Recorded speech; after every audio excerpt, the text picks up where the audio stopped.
গাজায় অব্যাহতভাবে হামলা চালিয়ে আসছে ইসরায়েল। দেশটির এই হামলায় উপত্যকায় আরও 48 ফিলিস্তিনি নিহত হয়েছেন। বৃহস্পতিবার আল জাজিরার এক প্রতিবেদনে এই তথ্য জানানো হয়েছে।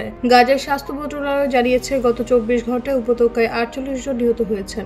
এ সময় ইসরায়েলি হামলায় আহত হয়েছেন আরও অন্তত 201 জন।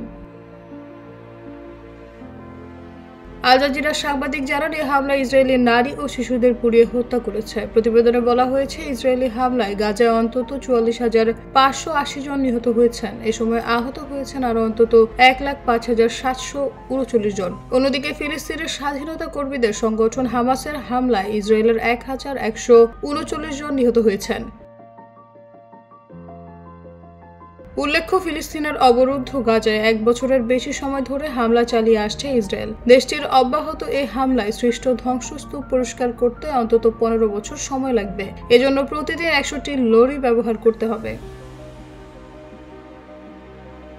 জাতিসংঘের হিসাব মতে গাজায় ভবন ধসে এ পর্যন্ত 42 মিলিয়ন টনেরও বেশি ধ্বংসস্তূপ জমা পড়েছে। এই ধ্বংসস্তূপগুলো যদি একসঙ্গে এক জায়গায় রাখা যায়, তাহলে তা মিশরের 11টি গ্রেট পিরামিডের সমান হবে। এই ধ্বংসস্তূপ সরাতে ব্যয় হবে 500 থেকে 600 মিলিয়ন মার্কিন ডলার, যা বাংলাদেশি মুদ্রায় 7,000 কোটি টাকার বেশি।